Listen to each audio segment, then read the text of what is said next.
Commander Hansol rubbed his tired eyes as he stared at the glowing screens in front of him.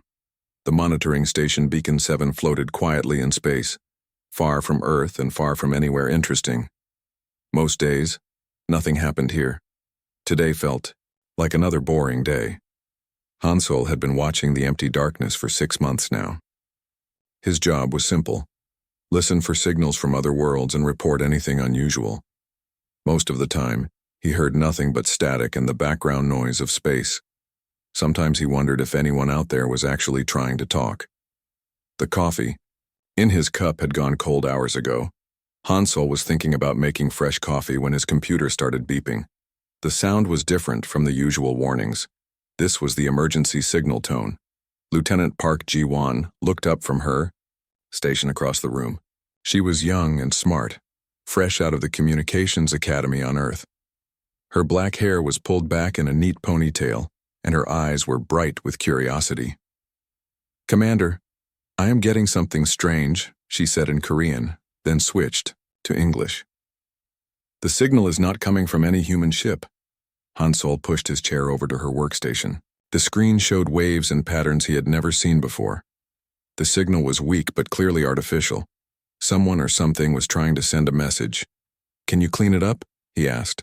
Park Ji-won's fingers danced across her keyboard. She was good at her job, better than most people twice her age. Slowly, the fuzzy signal became clearer. Strange sounds filled the room like music mixed with whispers. "It is encrypted," she said, "but the pattern looks familiar. I think I have seen something like this before." Hansol felt his heart beat faster. In all his years of monitoring space, he had never received an alien transmission.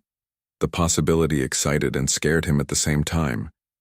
"Where is it coming from?" he asked. Park Ji-won checked her instruments. "The Viridian system, sir, about 40 light-years from here." Hansol knew that name. Viridian Prime was home to the Velothi people. They were peaceful aliens who had welcomed humans into the galaxy 20 years ago. The Velothi were scholars and teachers, always sharing knowledge and helping other species learn about the universe. "Keep working on it," Hansol said.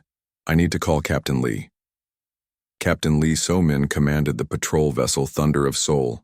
Her ship was currently 3 days away from Beacon 7, but she needed to know about this signal right away. Hansol activated the quantum communication system and waited for the connection. Lee So-min appeared on his screen a few seconds later. She was a serious woman in her 40s with short gray hair and intelligent eyes. She had fought in the border wars and earned respect throughout the fleet. "Commander Hansol," she said. "What do you have for me?" "Captain, we are receiving an alien distress signal from the Viridian system. Lieutenant Park is working to decode it now." Lee So-min's expression changed immediately. "Viridian Prime, are you certain?" "Yes, Captain. The signal is definitely coming from there. Keep me informed of any developments. I am changing course to your position immediately." The connection ended and Hansol returned to Park Ji-won's station. She had made progress with the signal. Pieces of the message were becoming clear, though much of it remained scrambled. "I can understand some of it now," she said. "It is definitely Velothi language, but Commander, what I am hearing does not make sense." "What do you mean?" Park Ji-won played a section of the decoded message. The voice was clearly alien, speaking in the musical tones of Velothi speech. But even though Hansol did not understand their language, he could hear the fear and desperation. "The computer translation is not perfect," Park Ji-won said, "but I think they are saying something about attack and invasion. They mention fire falling from the sky and cities being destroyed." Hansol felt cold, despite the warm air in the station. The Velothi were known throughout the galaxy for their peaceful nature. They had no enemies that he knew of. Their world was beautiful and rich, but they had always shared their resources freely with other species. Who would attack them? He wondered aloud. Park Ji-won continued working on the signal. More pieces came together like a puzzle. Each new fragment painted a darker picture than the last. "Commander, I'm getting more of the message now. They mention the Krex Dominion." Hansol cursed in Korean. Everyone in human space had heard of the Krex. They were warriors from a harsh desert world who believed that only the strong deserved to survive.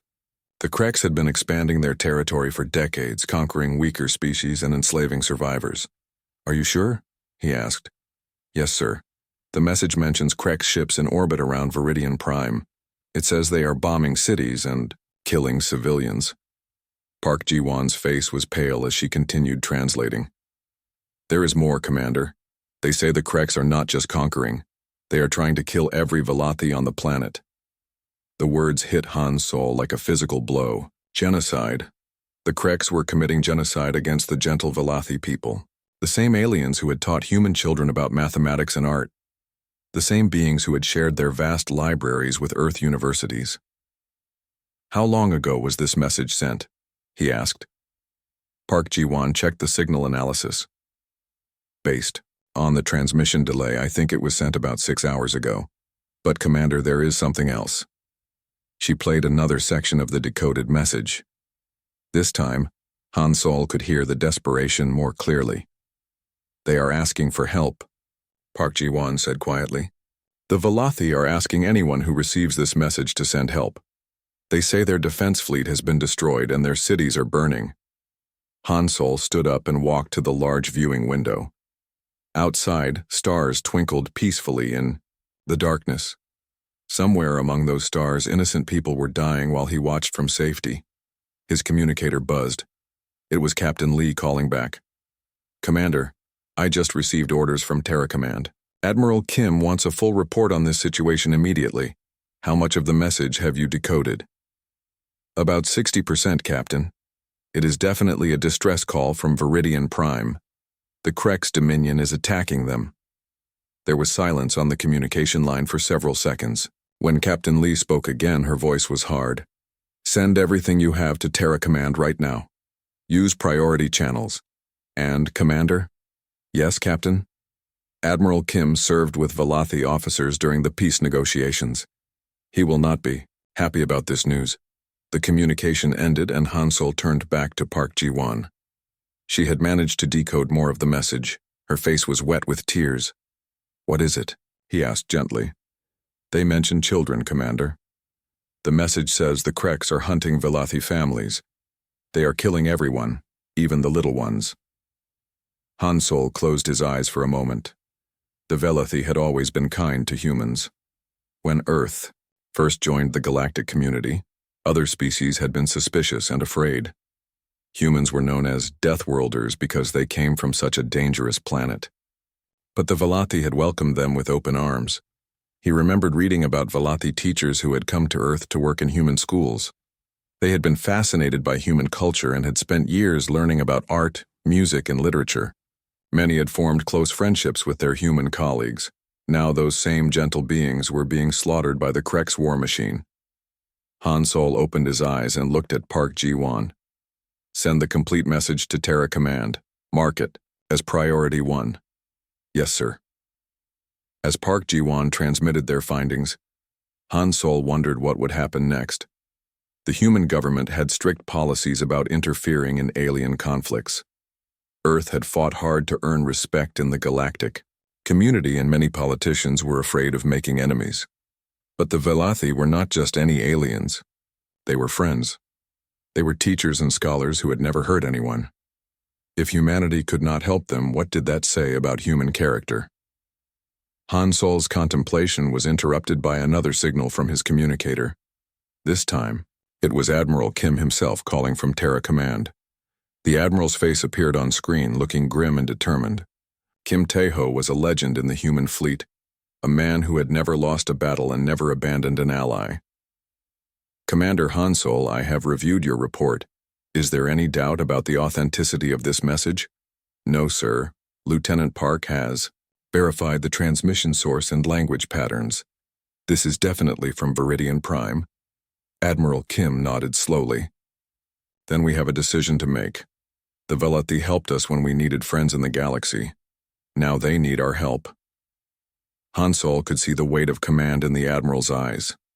This decision could start a war between humanity and the Krek's Dominion. It could cost thousands of human lives, but it could also save an entire species from extinction. Prepare a detailed analysis of everything you have learned, Admiral Kim said. I am calling an emergency meeting of the Defense Council. We will decide how humanity responds to this crisis. The transmission ended, leaving Han Sol and Park Ji-won alone with the continuing alien distress signal. Somewhere in the darkness of space, the thunder of Seoul was racing toward their position. Somewhere else, innocent people were dying while waiting for help that might never come. Han Sol looked at the decoded message one more time. Despite the alien words and strange sounds, the meaning was clear. The Velathi were asking for help from anyone who would listen. They were asking someone to care enough to risk dying. Dr. Choi Min-jun walked quickly through the corridors of Terra Command, carrying a datapad filled with information that would help decide the fate of an entire species. As the fleet's leading expert on alien biology, he had been called to brief Admiral Kim and the Defense Council about the Velathi people. The meeting room was already full when he arrived. Admiral Kim sat at the head of the long table, his weathered face showing the stress of command. Around him sat the most important military leaders in human space. The air felt heavy with tension. Dr. Choi, thank you for coming so quickly, Admiral, Kim said. Please tell us what we are dealing with. Choi Min-jun activated the holographic display in the center of the room. A three-dimensional image of a Velathi appeared, showing their tall, slender bodies and large, intelligent eyes. The Velathi evolved on Viridian Prime, a world with low gravity and abundant resources, he began. Their bodies are built for thinking, not fighting.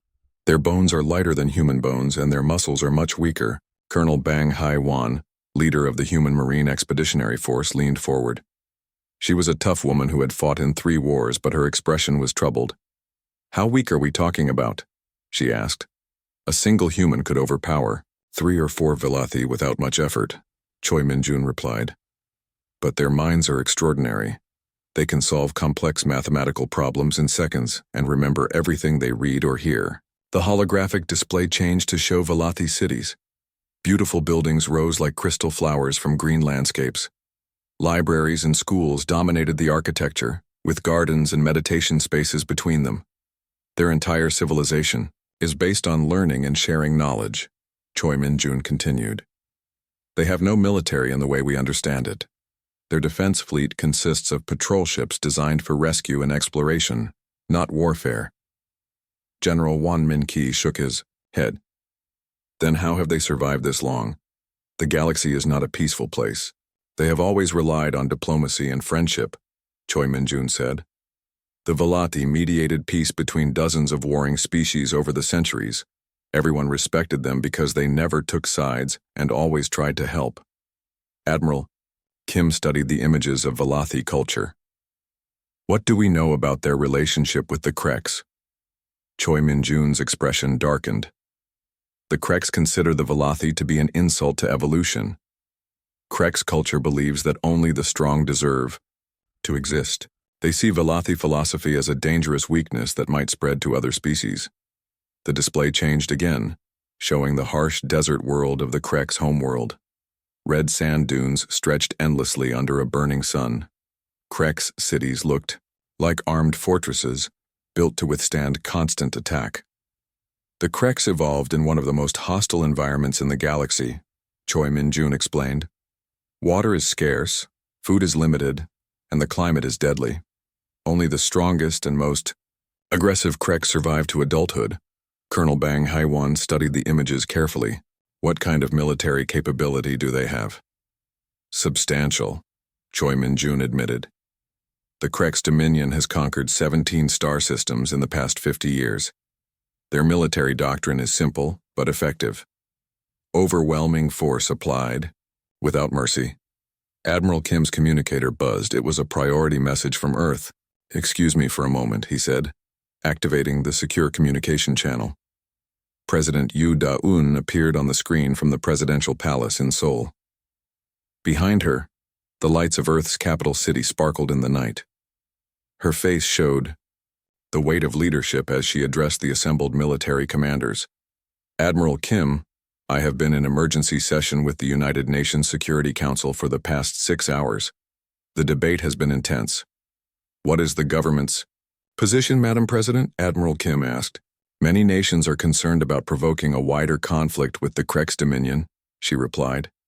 The economic and military costs could be enormous. Some members believe we should focus on protecting human interests first.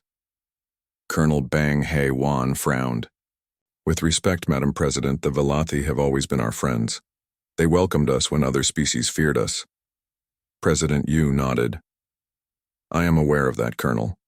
Which is why we had several Velothi refugees address the Security Council. The screen changed to show recorded testimony from earlier that day. A young Velothi named Valkyra stood before the assembled human leaders, her large eyes filled with tears. The humans were the first species to treat us as equals rather than curiosities, she said in accented English. When I studied at Oxford University, human students included me in their groups and invited me to their homes. I learned about human courage and loyalty. Another Velothi, an elderly scholar named Velmorin, spoke next. My research partner at the Tokyo Institute of Technology worked with me for 15 years. She called me her brother. Are brothers not supposed to help each other? The testimonies continued for several minutes. Each Velothi refugee spoke of human friends, human kindness, and human acceptance. They did not beg for help, but simply reminded the human leaders of the bonds that had been formed over 20 years of friendship. When the recordings ended, President Yu returned to the screen. The testimonies changed many minds in the Security Council. These beings are not strangers asking for charity. They are friends asking for help. Admiral Kim felt the weight of decisions settling on his shoulders. What are my orders, Madam President? The Security Council has authorized you to take whatever action you deem necessary to protect human interests and honor our commitments to allied species. The specific details are left to your military judgment. It was a politician's answer, Admiral Kim realized. If the mission succeeded, the government would claim credit. If it failed, he would bear the responsibility alone. I understand, Madam President. What about public opinion? President Yu smiled for the first time during the conversation. The South Korean public is strongly in favor of helping the Velothi. Similar polls in Japan, Australia, and Canada show overwhelming support. The American and European publics are more divided, but trending toward intervention. After the communication ended, Admiral Kim looked around the table at his senior officers. These men and women had served with him for years. They had fought together, bled together, and trusted each other with their lives. You heard the President, he said. We have authorization to act, but the decision is ours. I want honest opinions from everyone. General Won Min-ki spoke first. Sir, my ground forces are ready for deployment. But we need to understand what we are getting into. Intelligence reports suggest the Krex have over 400 ships in the Viridian system. Our fleet can handle 400 Krex ships, Colonel Bang Hae-wan said confidently. Human technology and tactics are superior to theirs. Superior? Yes, Admiral Kim agreed. But not invincible. We will take casualties, possibly heavy casualties. Dr. Choi Min-jun cleared his throat. Admiral, there is something else you should know. Captain Shin Bo-ra returned from her reconnaissance mission an hour ago. Her report is waiting for you. Admiral Kim activated his personal communicator. Captain Shin Bo-ra appeared on screen, her face grim. She commanded the stealth ship Ghost of Jeju, one of the most advanced reconnaissance vessels in the human fleet. Captain, what did you find? Sir, the situation is worse than we thought. The Krex are not just conquering Viridian Prime. They are systematically destroying Velothi culture. The screen filled with images from Shin Bo-ra's stealth mission. Ancient libraries burned while Krex soldiers threw books into the flames. Beautiful artwork was smashed and trampled. Velothi families huddled in ruins while Krex hunters searched for survivors. They are using orbital bombardment to target cultural sites specifically, Captain Shin continued. Museums, schools, temples, anything that represents Velothi civilization. This is not conquest, Admiral. This is cultural genocide. The images continued, each one more heartbreaking than the last. Velothi children cried over the bodies of their parents. Elderly scholars were executed for refusing to renounce their beliefs. Ancient songs and stories died with their keepers. How many Velothi are still alive? Admiral Kim asked. Our estimates suggest perhaps 2 million survivors out of an original population of 40 million, Captain Shin replied. But the number is dropping rapidly. The Kreks are hunting them systematically. When the report ended, the meeting room was silent. Every person at the table understood the implications. If humanity did nothing, the Velothi would be extinct within weeks. Admiral Kim stood up and walked to the large viewing window that looked out over Terra Command's busy spaceport. Hundreds of ships moved through the traffic patterns carrying cargo and passengers across human space. It was a scene of peace and prosperity built on the sacrifices of previous generations. 20 years ago, when humanity first joined the galactic community, we were alone and afraid, he said. Other species saw us as dangerous barbarians from a death world. Only the Velothi welcomed us with open arms. He turned back to face his officers. They taught our children. They shared their knowledge freely. They treated us as equals when no one else would. Colonel Bang Hai-wan nodded. They stood up for us in the Galactic Council when the hegemony tried to restrict our expansion, and now they are dying while we debate politics, General Wan Min-ki added. The human armada emerged from hyperspace at the edge of the Viridian system like an avenging angel. 847 ships of all sizes dropped out of faster-than-light travel in perfect formation. The sight was magnificent and terrifying. At the same time, Admiral Kim stood on the bridge of his flagship Eternal Guardian, watching the tactical displays update with new information. What he saw made his heart heavy with sorrow and his blood burn with anger. Viridian Prime hung in space like a wounded animal. The beautiful blue and green world that had once been the center of galactic learning was now scarred with brown patches, where cities had burned. Smoke clouds drifted through the atmosphere, blocking the light of the system's golden sun. Fleet Admiral Jang Hyun-woo, Admiral Kim's second-in-command, stood beside him studying the enemy positions. Jang was a careful planner who never rushed into battle without understanding every detail. Sir, sensors are detecting 412 Krex vessels in various orbits around the planet, he reported. Most of them are positioned over the major population centers. They are using the remaining Velothi as human shields, Admiral Kim said grimly. The cowards know we will not fire on civilian areas. Captain Oh Seung-gi's hospital ship, Mercy of Busan, was already moving toward the outer edge of the system where Velothi refugee ships drifted in space. Many of the small vessels were damaged and leaking atmosphere. Some had lost power completely and were drifting helplessly. Admiral, this is Captain O. Her voice came over the communication system. I am detecting life signs on most of the refugee ships, but many of them need immediate medical attention.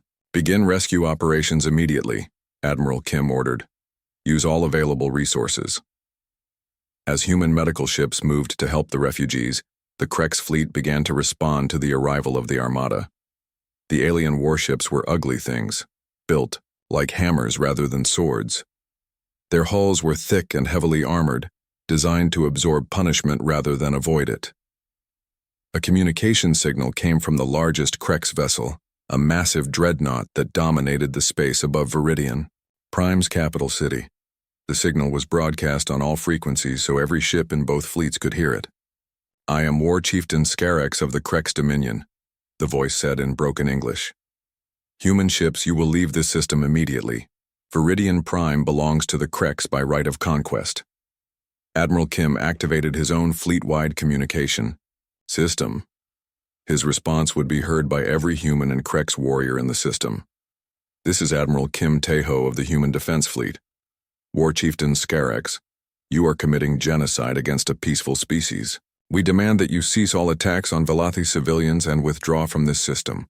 The reply came quickly, filled with arrogance and contempt. The weak deserve to be conquered by the strong. This is the natural law of the universe. Your species is soft like these philosopher slaves. Leave now or burn with them. Lieutenant Commander Park So-young led a squadron of reconnaissance fighters on a patrol around the system's edge. Her ships were small and fast, designed to gather information without being detected. What she found made her sick to her stomach. Admiral, You need to see this, she transmitted back to the flagship. The images from her fighters appeared on the main screen. Floating in space near one of the system's moons were massive structures that looked like floating cities. But these were not cities for living. They were processing stations for sorting captured Velothi. Captain Osungi had managed to rescue several hundred Velothi from the damaged refugee ships. As her medical teams treated the survivors, terrible stories emerged. The rescued aliens spoke of family members being taken to the processing stations and never seen again. Beltaran, an elderly Velothi diplomat who had worked with humans for many years, was brought to Admiral Kim's flagship. He was badly injured from plasma burns, but insisted on speaking to the Admiral personally. "My friend Kim," he said weakly, using the informal tone that showed their long friendship. "You should not have come. The Kreks will destroy your ships just as they destroyed ours." Admiral Kim knelt beside the alien's medical bed. Veltaran had been Earth's first ambassador to the Velothi homeworld. He had spent 5 years on Earth, learning human languages and culture. His children had attended human schools. "We could not abandon you," Admiral Kim said simply. "Friends do not abandon friends." Veltaran's large eyes filled with tears. "My people are grateful for your friendship, but please, save who you can and leave. Do not let human families suffer for our sake." "How many Velothi are still on the planet?" Admiral Kim asked. "Perhaps 1 million in the cities that still stand. But the Kreks are hunting them building by building. They will all be dead within days unless something changes." General Wan Min-ki joined the conversation. His ground forces were ready for deployment, but the situation was complicated. "Sir, we can deploy Marine units to protect the remaining population centers, but we will need to eliminate the orbital bombardment platforms first." Admiral Kim studied the tactical displays again. The Kreks had positioned their most powerful ships directly over Velothi cities. Any attack on those vessels would risk civilian casualties from falling debris. "What about the processing stations?" he asked. Lieutenant Commander Park So-young provided more details from her reconnaissance mission. "Sir, sensors indicate thousands of life signs aboard each station. They appear to be holding captured Velothi for sorting and transportation." The truth was horrible but clear. The Kreks were not just killing Velothi. They were processing them like livestock, separating the useful from the useless before disposing of the rest. Admiral Kim made his decision. "Fleet Admiral Zhang, prepare for a 3-phase operation. Phase 1, strike teams will assault the processing stations to free the prisoners. Phase 2, Marine forces will deploy to protect the remaining cities on the planet. Phase 3, the main fleet will engage the Kreks." "Armada." "Sir," Fleet Admiral Zhang said carefully, "the Kreks outnumber us significantly. Our ships are more advanced, but in a straight fight we could take heavy casualties." "Then we will not fight straight," Admiral Kim replied. "Humans have never won by being predictable." War Chieftain Scarrick sent one final message to the human fleet. "You have 5 minutes to begin withdrawal, or we will demonstrate why the Kreks Dominion has never lost a war." Admiral Kim's reply was heard throughout both fleets. "War Chieftain Scarrick's, we are humans. We come from a world that tried to kill us every day in every way imaginable. We learned to survive by protecting each other. We learned to fight by defending those who cannot defend themselves." He paused, looking out at the stars where innocent people were dying while he spoke. "You want to fight humans? Then learn what it means to face a species that fights hardest when defending others. You want our friends? You will have to go through us." The communication ended, leaving both fleets facing each other across the darkness of space. The Kreks had expected the humans to retreat when faced with superior numbers. Instead, they found themselves confronting an enemy that seemed to grow more dangerous when the odds were against them. On the processing stations, captured Velothi huddled together in holding areas, not knowing that help was coming. In the burning cities below, survivors watched the stars and wondered if anyone cared about their suffering. Above them all, 2 philosophies prepared to clash in the vacuum of space. The Kreks believed that strength came from conquering the weak. The humans believed that strength came from protecting the innocent. Admiral Kim gave the order that would begin the largest space battle in human history. All units execute Phase 1. Show them what human friendship looks like. The processing stations were about to learn that when humans made friends, they kept them. And when someone threatened those friends, humans became the most dangerous species in the galaxy. War Chieftain Scarex was about to discover why other species called humans Deathworlders. It had nothing to do with where they came from. It had everything to do with what they would do for the people they cared about. Battle for Viridian Prime was about to begin, and the galaxy would never be the same. Captain Kang Ji-hoon watched his tactical display as the battleship Indomitable Spirit led the central attack formation toward the Krex fleet. Around him, his bridge crew worked with calm precision, despite knowing they were flying into the largest space battle in human history. Enemy vessels are powering weapons, reported his tactical officer, Lieutenant Seo Min-young. They are forming a defensive wall around the planet. Good, Kang Ji-hoon said calmly. Predictable formations make predictable targets. Execute attack pattern Delta 7. The human fleet moved like a three-dimensional chess game come to life. Instead of charging straight at the enemy in a traditional formation, the ship split into dozens of smaller groups that attacked from unexpected angles. The Krex had expected a simple battle between two fleets. What they got was something that hurt their brains to understand. Human ships appeared above them, below them, and from directions that seemed impossible. War Chieftain Scarex stood on his command deck watching displays he could not comprehend. "Why are they not attacking our center?" he demanded.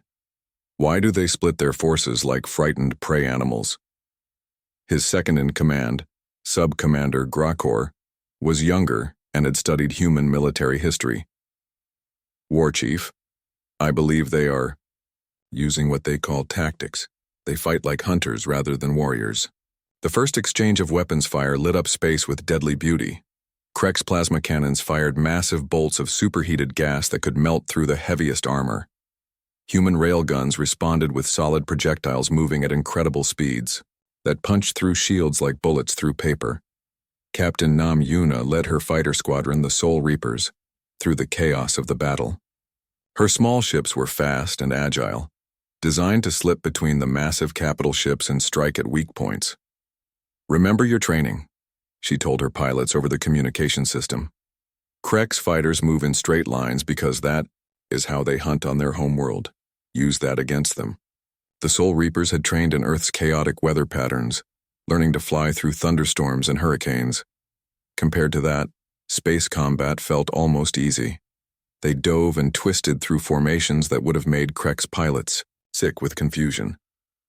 Meanwhile, Commander Bae Jun-ho's Special Forces team was approaching the largest processing station.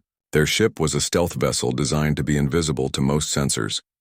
Inside the cramped craft, 24 commandos prepared for the most important mission of their lives.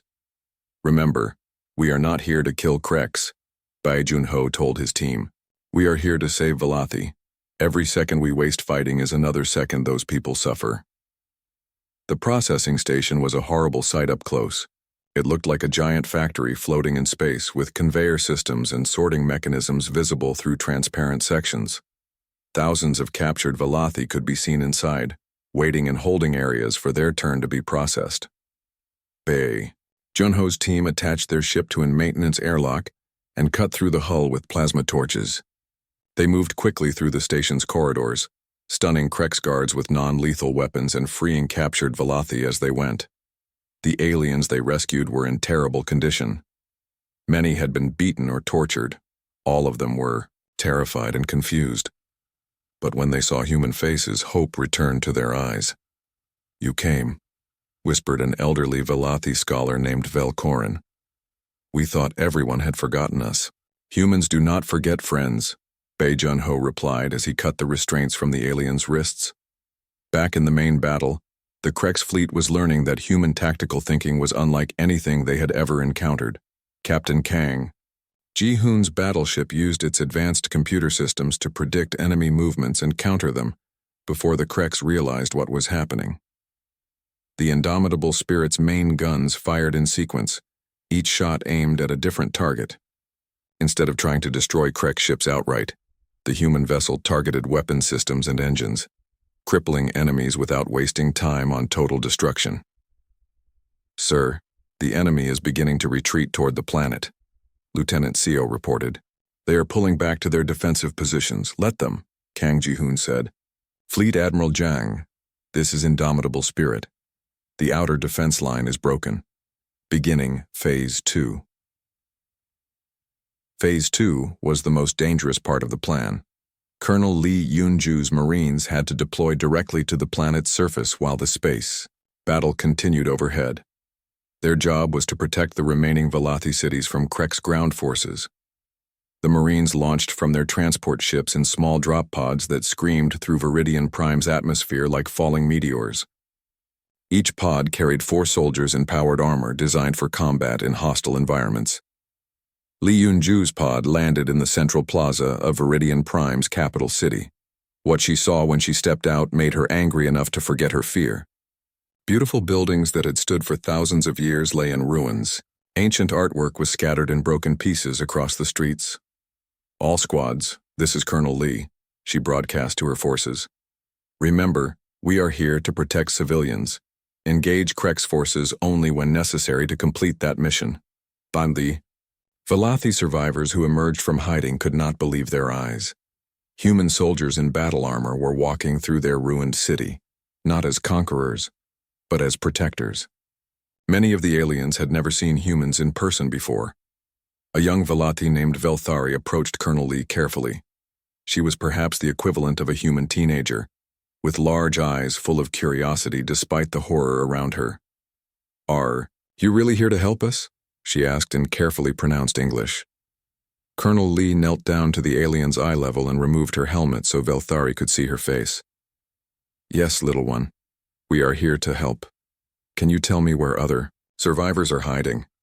Back in space, the battle was reaching its turning point. War Chieftain Scarex had ordered his fleet to fall back to their final defensive positions around the planet. But the human tactics were causing confusion and panic among his forces. "War Chief," Sub-Commander Grakor reported, "we have lost 17 ships, and the humans have only lost 3. Their weapons are more accurate than ours, and their ships move in ways our gunners cannot predict." Scarex roared in frustration. "Impossible. We outnumber them by more than 100 ships. How can we be losing?" The answer was simple but difficult for Krek's minds to understand. Human ships fought as a coordinated team, each vessel supporting the others in complex patterns. Krek's ships fought as individual warriors, each captain trying to win personal glory. Captain Nam Yun-ah's fighter squadron had penetrated deep into the Krek's formation and was now attacking the enemy capital ships directly. Her pilots targeted the reactor cores and weapon systems, causing maximum damage with minimal effort. "Sol Leader, this is Sol 7, came a voice over her radio. "I have a clear shot at the enemy flagship's main reactor." "Negative, Sol 7, Nam Yuna replied. "Too many civilians below us. If that ship explodes, the debris could hit the planet." It was a perfect example of the difference between human and Krek's thinking. The Kreks would have taken the shot regardless of civilian casualties. The humans found another way. Commander Bae-jun Ho's team had successfully liberated 3 processing stations, freeing over 10,000 Valathi prisoners. But the largest station still held thousands more, and Krek's reinforcements were moving. "To defend it, sir, we are running out of time," reported Sergeant Park Dong-min. "Krek's security forces are converging on our position." Bae-jun Ho made a decision that epitomized human military thinking. "Then we hold this position until every prisoner is free. No one gets left behind." His commandos set up defensive positions around the station's main hangar, preparing to fight against overwhelming odds to protect alien civilians they had never met before today. It was exactly the kind of suicidal bravery that made other species call humans crazy, but it was also exactly the kind of loyalty that made humans the most trusted allies in the galaxy. On the planet's surface, Colonel Lee Yoon-ju's Marines had established a defensive perimeter around the capital city. Krek's ground forces were massing for an assault, but they seemed confused by human tactics. The Kreks expected their enemies to meet them in open battle, warrior against warrior. Instead, the humans used the ruins of the city to create ambush points and defensive positions. Every street corner became a trap. every building a fortress. Young Velthari had become Colonel Lee's unofficial guide, leading the Marines to hidden groups of survivors throughout the city. The alien child had lost her family to Krex hunters, but she refused to despair as long as the humans were there to protect her people. "Colonel Lee," she said in her careful English, "there are more survivors in the old library, but the Krex have surrounded the building." Lee looked at the tactical map on her wrist display. The library was 6 blocks away through enemy-controlled territory. A smart military commander would write off those civilians as unavoidable losses, but humans had never been accused of being smart. They were accused of being loyal. "Second Squad, this is Colonel Lee. We have civilians trapped in Sector 7. Prepare for extraction mission." "Ma'am," came the reply from Sergeant Kim Bo-ram. "That area is crawling with Krex patrols. Then we crawl right back," Lee replied. "Move out." In space above them, Admiral Kim watched the battle unfold on. Admiral Kim stood on the bridge of Eternal Guardian, watching his tactical displays with growing concern. The space battle was going well, but War Chieftain Skarax had just made a move that could destroy everything they were fighting to save. "Sir, sensors are detecting massive energy buildups from the Krex orbital bombardment platforms," reported Captain Lim Hana, his operations officer. "They appear to be charging planet-killer weapons." Commander Cho Tae-min looked up from his console with alarm. "Admiral, those platforms could crack Viridian Prime's crust within 2 hours. Even if we win this battle, the planet will be uninhabitable." Lieutenant No So-jin, the youngest bridge officer, spoke with quiet determination. "Sir, my analysis shows we can stop the platforms, but it would require direct assault runs. The casualty estimates are severe." Admiral Kim closed his eyes for a moment, feeling the weight of command pressing down on him like a physical force. He could order his fleet to withdraw and save human lives, but that would mean abandoning millions of Velothi civilians to certain death.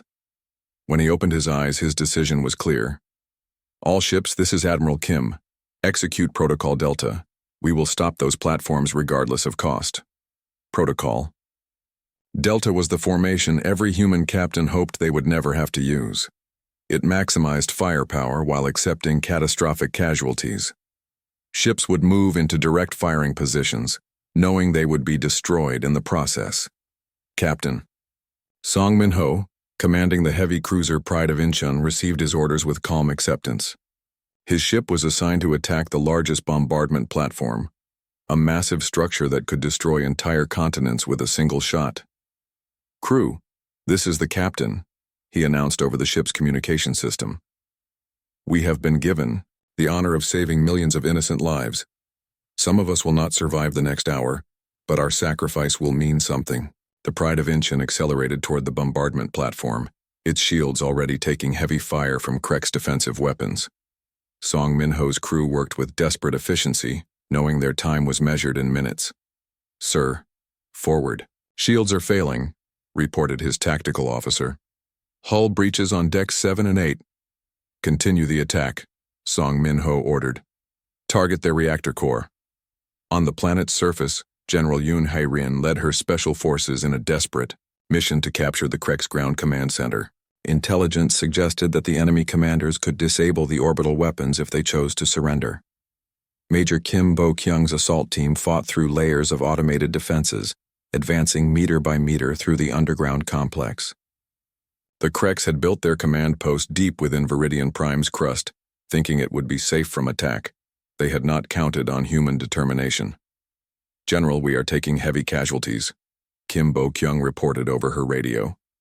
"But we are only 50 meters from the command center."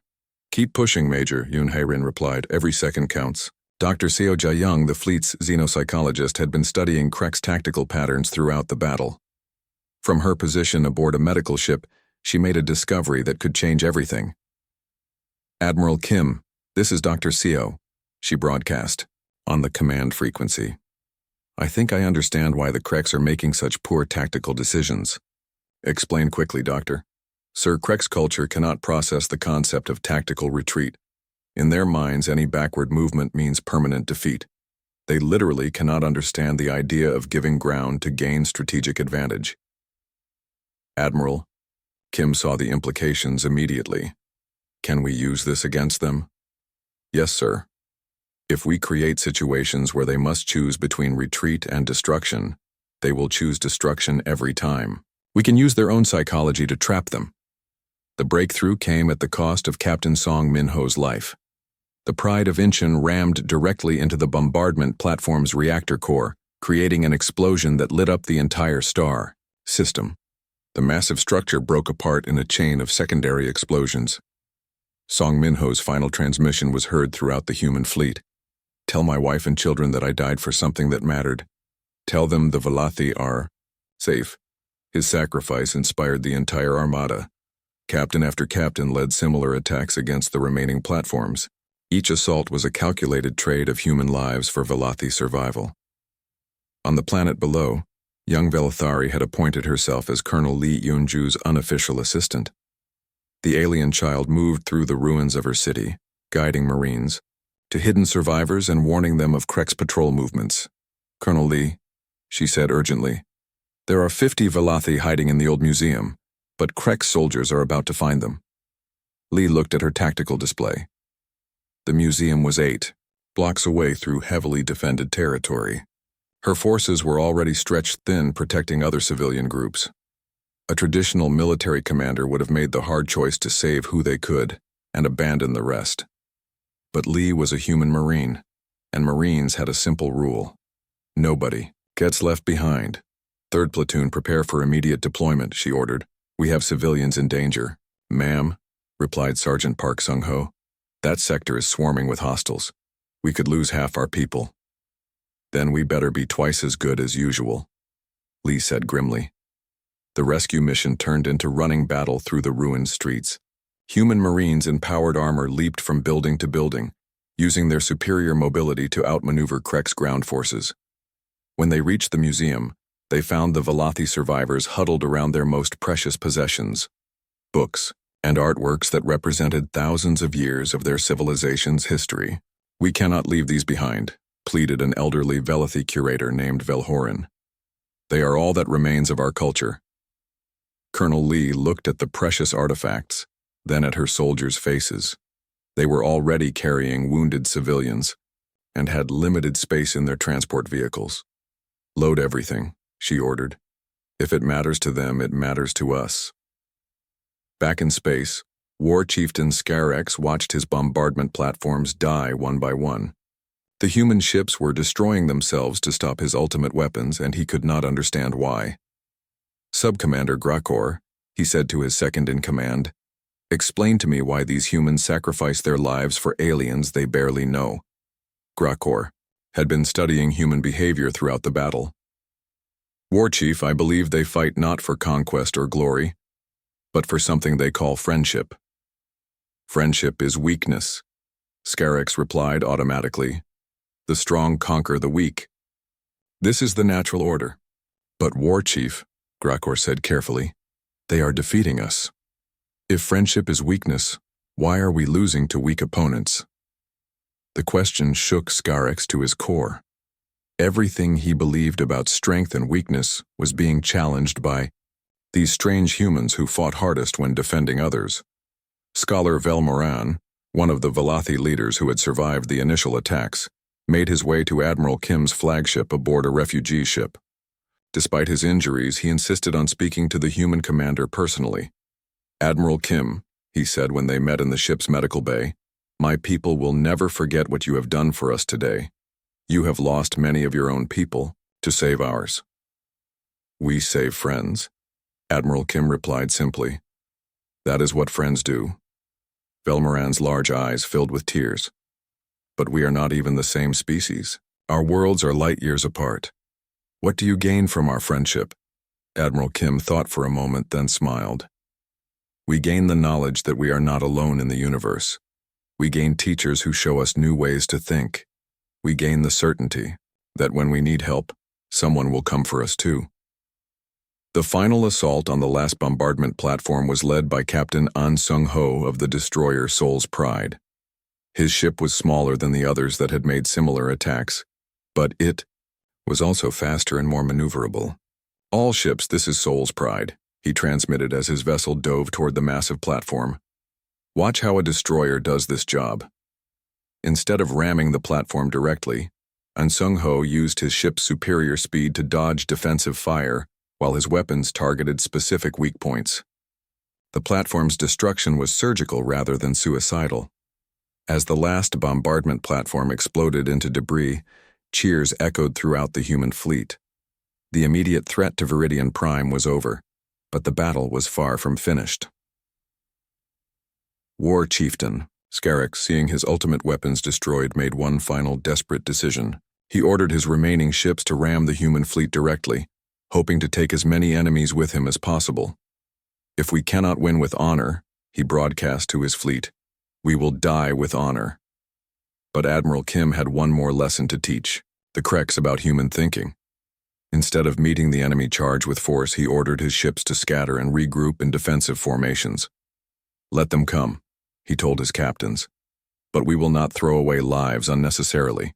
Every human who survives this battle can help rebuild what was destroyed." As Krek's ships accelerated toward their final charge, they found themselves attacking empty space. The human fleet had melted away like morning mist, regrouping in positions where they could pick off the attackers one by one.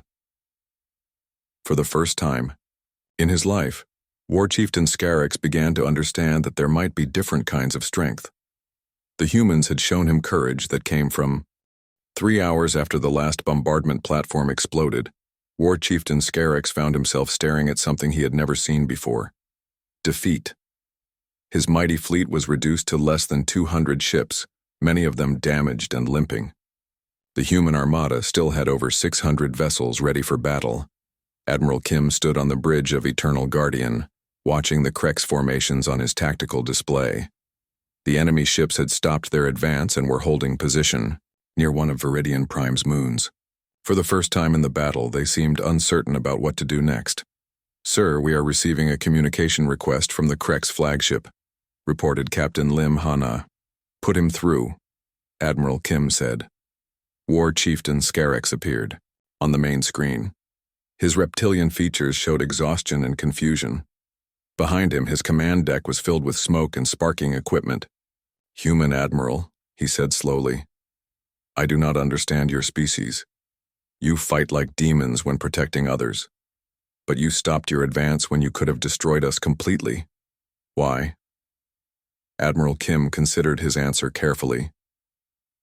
"War Chief, we came here to save the Velathi people, not to destroy the Kreks. Our mission is complete, but we are your enemies," Scarix replied. "We tried to kill your friends. In Krek's law, enemies must be destroyed or they will return stronger. Perhaps that is the difference between our peoples," Admiral Kim said. "We believe enemies can become friends if given the chance." On the planet's surface, Captain Oh Seung-gi coordinated the massive medical relief effort from her hospital ship. Human doctors worked alongside Velathi healers to treat thousands of wounded civilians. The cultural exchange was remarkable too. Watch Chief Warrant Officer Hong Da-som led teams of human engineers who were already beginning to repair Viridian Prime's damaged infrastructure. They worked without being asked, sharing their technology and expertise freely. Young Velthari had become something of a celebrity among the human Marines. The alien child followed Colonel Lee Yunju everywhere, translating between the humans and other Velathi survivors. "Colonel Lee," she said in her improving English, "the elder Velkorin wants to thank your soldiers personally, but he does not know how humans show gratitude." Lee smiled and knelt down to the child's level. "Tell him that seeing his people safe and happy is all the thanks we need." As Velthari translated, the elderly Velathi scholar's eyes filled with tears. He approached Colonel Lee slowly and offered her a small flower from the ruins of his garden. The simple gesture spread throughout both fleets as images were transmitted between ships. Velathi survivors were offering flowers to their human rescuers, a traditional symbol of gratitude and peace in their culture. Sub-Commander Grakor, War Chieftain Scarix's second-in-command, watched these transmissions with growing amazement. "War Chief, look at how the humans behave with their victory. They tend to the wounded and rebuild what was destroyed. They celebrate with flowers instead of weapons." Scarix studied the images in silence. Everything he had been taught about, Strength and weakness was being challenged by what he saw. The humans had proven they could fight with incredible ferocity, but they had also shown mercy when they could have chosen revenge. A group of Velati children, led by Velthari, approached the neutral zone between the two fleets in a small civilian transport. They carried armloads of flowers from their ruined world, symbols of hope growing from destruction. "We want to give flowers to everyone," Velthari announced over the communication channels. "To the humans who saved us, and to the Kreks who might choose to be friends instead of enemies." The sight of alien children offering flowers to battle-hardened warriors created a moment of perfect silence throughout both fleets. Even the most hardened Krek soldiers found themselves staring at the innocent faces on their screens. War Chieftain Scarix left his flagship in a small shuttle, accompanied only by Sub-Commander Grakor. He met Admiral Kim in the neutral zone, where the Valathi children waited with their flowers. The two military commanders faced each other in the cramped shuttle bay. Scarix was larger and more powerfully built, but Admiral Kim showed no fear. Between them, Velthari held a single white flower. "I have fought in 100 battles across 50 worlds," Scarix said slowly. "I have conquered species and destroyed civilizations, but I have never seen warriors who fight harder to protect others than to destroy enemies." Velthari stepped forward and offered the flower to the massive Krek's war chief. Her small hands trembled slightly, but her voice was steady. "This is for you," she said in careful English. "My people believe that flowers can grow anywhere if someone cares for them, even in the desert." Scarix stared at the delicate white flower for a long moment. His clawed hands, designed for wielding weapons, seemed too large and crude to accept such a fragile gift. But slowly, carefully, he took the flower from the child's hands.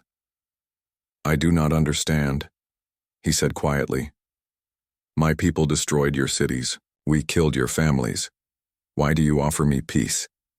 Velthari looked up at the towering alien warrior with eyes that held no hatred, only sadness and hope. "Because Colonel Lee taught me that enemies can become friends. She said that is what makes humans strong." Admiral Kim watched this exchange with growing amazement. A Krek's war chief who had never shown mercy to anyone was being taught about forgiveness by a child whose world he had nearly destroyed. "War chief," Admiral Kim said gently, "your people and mine see strength differently. You believe strength comes from conquering others. We believe it comes from protecting them." Scarix looked from the flower in his hands to the faces around him. Human soldiers who could have killed him stood ready to defend the very aliens he had tried to exterminate. "But which way is correct?" he asked. "Perhaps both," Admiral Kim replied. "Your people are strong warriors, but imagine if that strength was used to protect the innocent instead of conquering the weak." Sub-Commander Grakor spoke for the first time. "War Chief, we have always believed that only the strong deserve to survive. But these humans show strength by helping the weak survive. Maybe there are different kinds of strength." The conversation was interrupted by urgent communications from both fleets. Reports were coming in from across the galaxy as news of the battle spread. The Galactic Council was calling for emergency sessions. Other species were taking sides. "Admiral Kim," came a message from Earth. "This is President Yu. The entire galaxy is watching what happens next. Your decisions here will shape interstellar relations for generations." War Chieftain Scarix received similar messages from the Krek's homeworld. "War Chief, you have brought shame to the Dominion by failing to conquer these soft humans. Return home immediately for judgment." But something had changed in the old warrior's eyes. He looked at the flower still clutched in his massive hand, then at the Valathi child who had given it to him. "Sub-Commander Grakor," he said slowly, "send a message to the Krek's High Command. Tell them that War Chieftain Scarix has learned something important about strength." "What shall I tell them, War Chief?" "Tell them that the humans fight not as conquerors, but as protectors. Tell them that perhaps there is strength in defending others instead of destroying them." Admiral Kim felt a spark of hope. "War Chief, does this mean you are willing to end this conflict?" Scarix was quiet for several minutes, struggling with concepts that went against everything he had been taught. Finally, he spoke. "Admiral Kim, I cannot undo what my people have done to the Valathi, but I can choose what we do next. I formally surrender my remaining forces to your command. The word sent shockwaves through both fleets. A Krex war chief had never surrendered in the recorded history of their species. The concept did not exist in their language or culture. But Grakor stepped forward and supported his commander. War Chief Scarek speaks for all Krex forces. We surrender and request terms. Admiral Kim's response surprised everyone, including his own officers. I do not accept your surrender, War Chief. I do not understand, Scarek said, confused. Surrender implies that you are defeated and we are victorious, Admiral Kim explained. But this is not about victory or defeat. This is about choosing a different path forward. He gestured to the Velothi children still holding their flowers. Instead of surrender, I propose partnership. Help us rebuild what was destroyed.